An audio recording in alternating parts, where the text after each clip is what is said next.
Hailing from Louisiana, Acid Bath was made up of vocalist Dax Riggs, guitarist Sammy Duet and Mike Sanchez, Audie Pitre on bass, and drummer Jimmy Kyle. While the press lumped the band in with the scene in New Orleans, they were not a New Orleans band. Sammy Duet told Buzzbonger magazine, "Let me clarify, we are not a New Orleans band. Never was, never will be. No offense to anybody." While groups like I Hate God, Crowbar, and Soylent Green put New Orleans on the map as the epicenter of sludge metal, it was Acid Bath emerging from the remote depths of Louisiana's bayous that truly redefined the scene. In many ways, Acid Bath existed on the edge of the world, shaped by the isolation and wilderness of their surroundings. But Louisiana's dark history played a role too.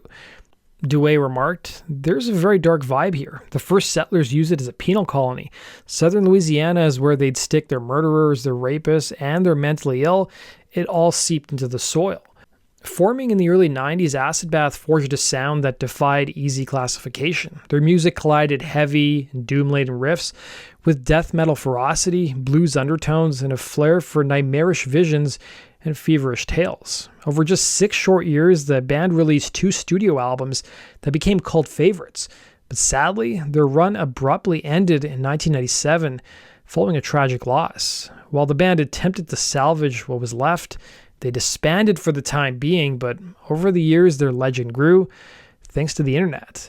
Revered by metal diehards and cited as an influence by artists like Slipknot's Corey Taylor, they remained a secret handshake amongst underground music fans, an iconic Louisiana band whose impact far outweighed their brief existence.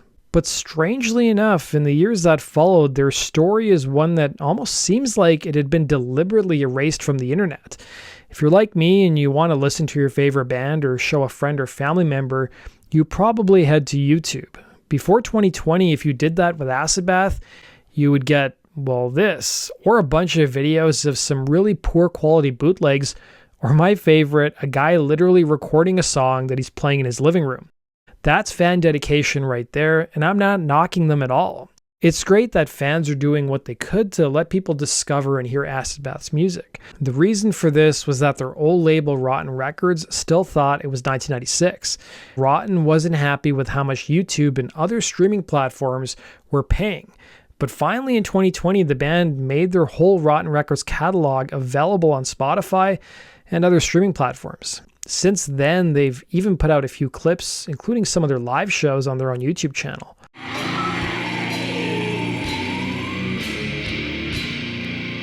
The members in numerous interviews over the years have admitted that Roadrunner Records wasn't a good company to be signed to, and that the band towards the end of their career wanted to leave their label, but they were unable to do so. Acid Bath was made up of members from 2 earlier groups, Dark Carnival and Golgotha. Acid Bath guitarist Sammy Duet and bassist Audie Pitre were from Dark Carnival, while vocalist Dax Riggs and guitarist Mike Sanchez, as well as drummer Jimmy Kyle, were from Golgotha. Originally, Acid Bath was named Golgotha, as frontman Dax Riggs revealed to an interviewer, and claimed that they only changed their name to Acid Bath after learning that a group in Europe had the same name. Many have long assumed that Acid Bath's name was inspired by the infamous British acid bath serial killer from the 1940s. In reality, the origin was far less dramatic. They simply borrowed it from another recently defunct local band. The group's fondness for LSD also played a part in them choosing the name. All the members were from small towns, a short day trip outside of New Orleans, Houma, Morgan City, and Galliano. Dax Riggs told Anti-Gravity magazine, "I guess it's weirdly isolated and it's a good place to do something completely different in the way that the scene here is mainly folk and Cajun music. It's a weird place, but that's why I like it." He added to louder sound, it felt like we were the only people making any kind of extreme music where we were from.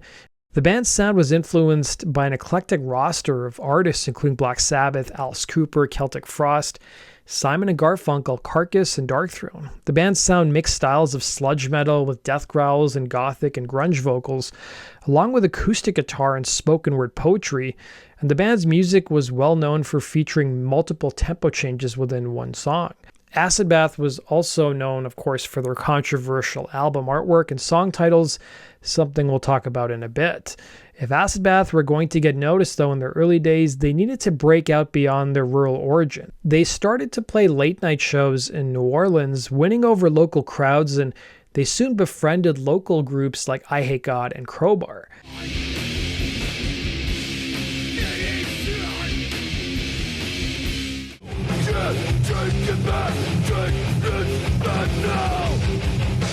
With all the buzz growing, the band started to get the attention of Roadrunner Records. Now, this is the part of the story where I tell you that they got a label deal and things worked out great, but that's not the case here. Roadrunner reps flew down to New Orleans to take in a gig, and well, Riggs told Ladder Sound, word got out and the fans all went berserk. They completely destroyed the bar we were playing and broke a waitress's leg. Sammy Duet, meanwhile, revealed when answering fan questions, it was a train wreck.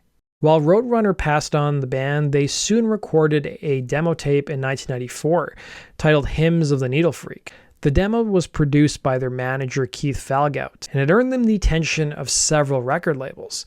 One was I Hate God's label Century Media. But before signing, they asked their friends in I Hate God what their opinions were of Century Media, and they weren't exactly happy with the label. The only other label who showed interest in the group was independent label Rotten Records. Duet revealed that the members of Acid Bath pretty much blindly signed the contract, something they came to later regret. By the end of the year, they set up shop in Side One Studio in Metairie, Louisiana to begin recording their debut album When the Kite String Pops.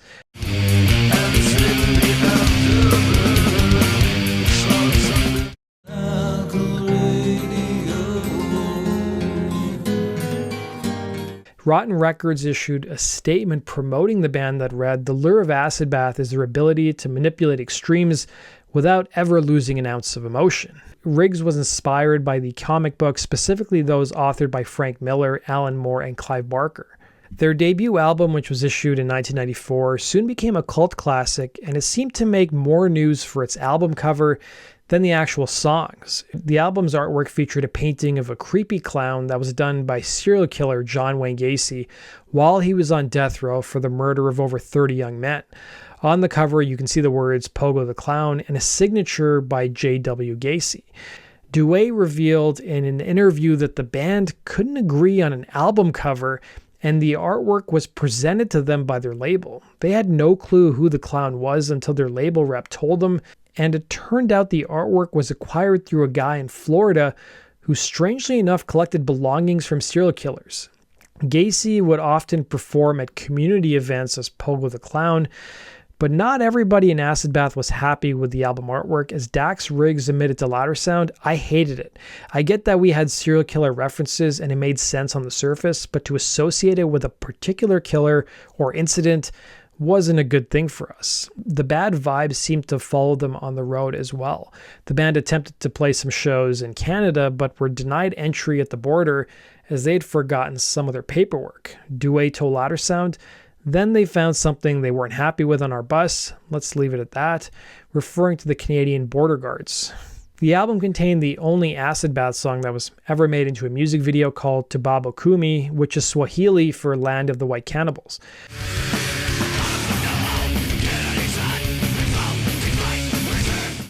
The last track on the album, Cassie Eats Cockroaches, the band used samples from 1971's A Clockwork Orange and 1986's David Lynch film Blue Velvet.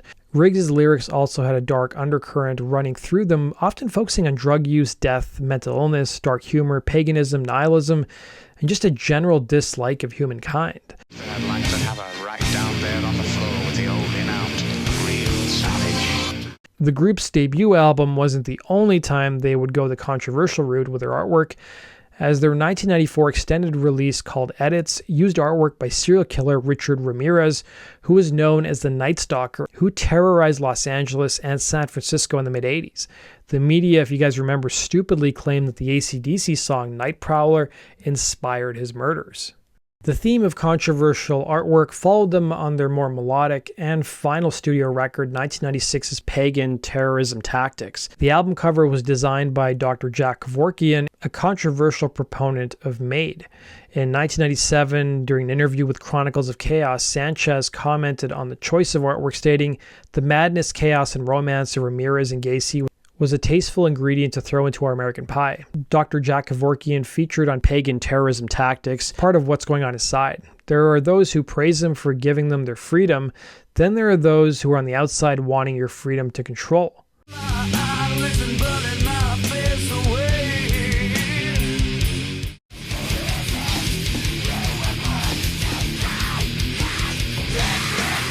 It was around this time that the band opened for an up-and-coming group called Slipknot, with Duet recalling it was still very early days for them. At the time, they got a different singer. Corey hadn't joined yet. Clown was actually the promoter of the show.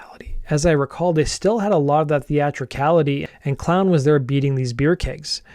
They were just a local band, but a few years later, I saw them on TV, and it was like, wait, it's these guys. The group played their last gig with bassist Audie Pitre on December 14th, 1996 at Texas Billiards, a club in Arlington that was actually owned by Pantera's Dimebag Darrell.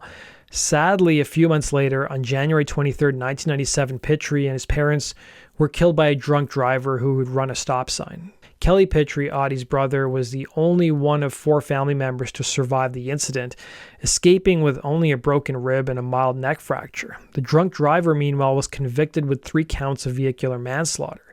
Pitre's bandmates were notified of the news when they attended a Cannibal Corpse concert. Duet told Louder Sound, "As soon as we got back to the venue, our manager took us aside and told us we needed to talk.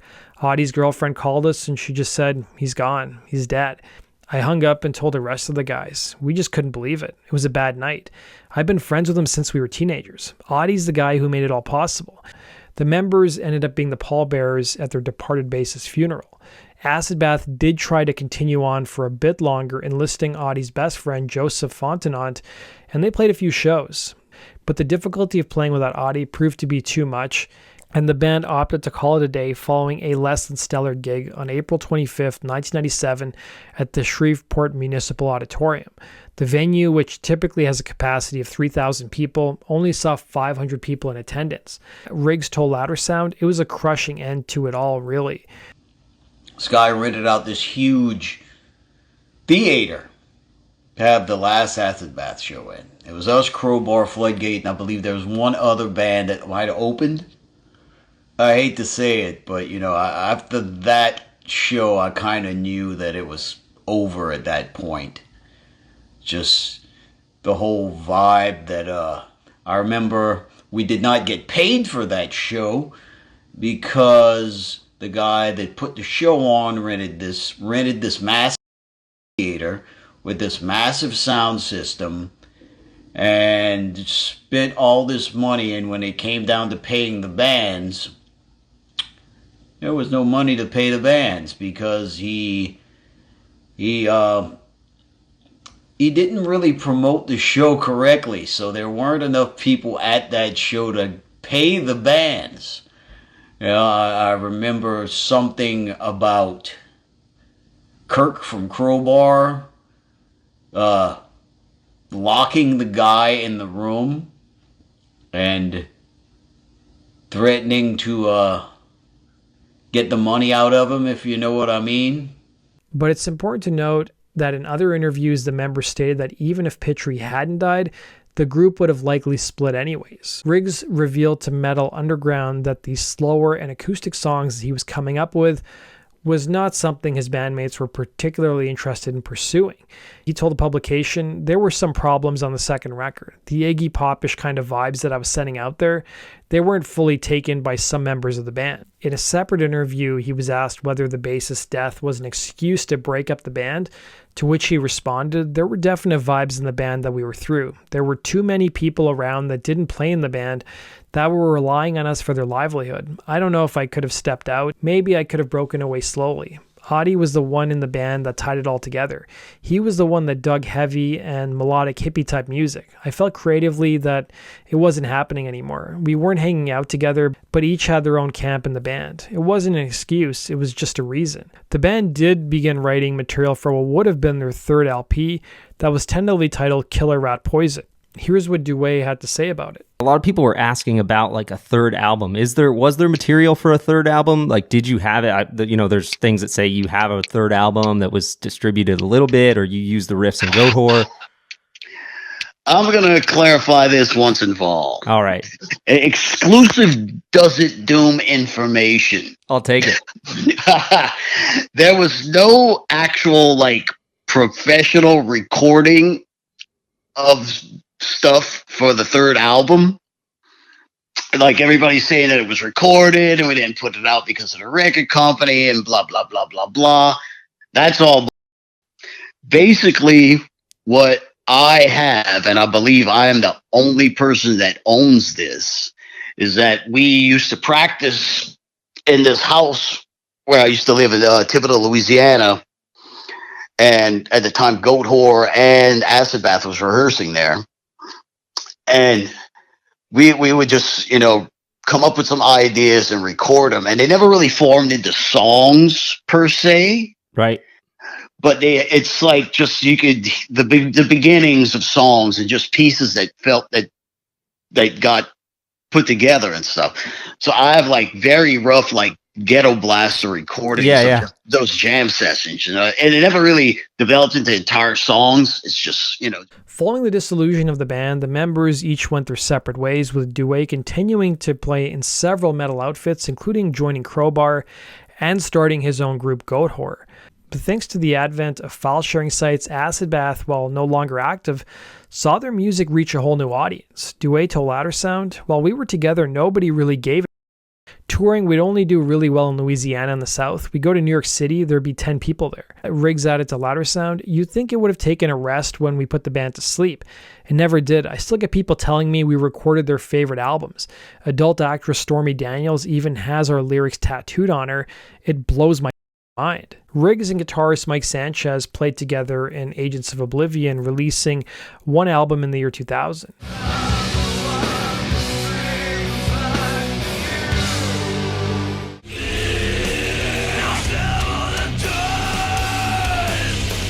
Riggs then went on to form the outfit Dead Boy and the Elephant Men, that actually played high-profile gigs like Austin City Limits and Lollapalooza, even being compared to the White Stripes.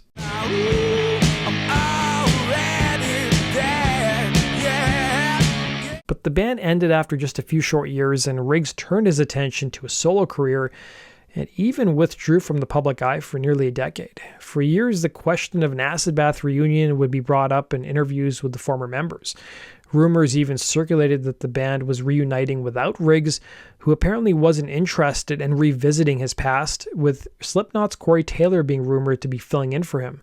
But those rumors were just that. Then in 2024, Riggs finally released new music, and in October of that year, Sick New World Festival announced its lineup, and to many people's surprise, Acid Bath were on the bill. So what happened? Ironically, it was another death that partly inspired the reunion. Tommy Viator, who had played drums in Sammy and Audie's earlier band Dark Carnival and joined Acid Bath as their keyboard player for the last few months of their existence, had passed away in May of last year. Around the same time, Duet was asked by the people planning Sick New World Festival if he'd ever consider reuniting Acid Bath. With him telling Loudersound, it just put everything in perspective. I was like, if we're going to do it, we should do it now while everyone is still around. Riggs added in the same interview, "I kind of just went berserk and decided to go for it. It felt totally natural. It's not as painful as every moment was after Audie passed." The reunited lineup features Duet, Riggs, and Sanchez, with Goat Whore drummer Zach Simmons filling in for original drummer Jimmy Kyle. On bass guitar is Shane Wesley, who also plays in Crowbar. Funny enough, Sick New World Festival ended up being cancelled, but Acid Bath are still scheduled to play a bunch of other festivals and shows later this year. As for new music, Duet added that he'd be open to it, but he would be hesitant to call it Acid Bath. That does it for today's video, guys. Thanks for watching. We'll see you again in Rock and Roll True Stories. Take care.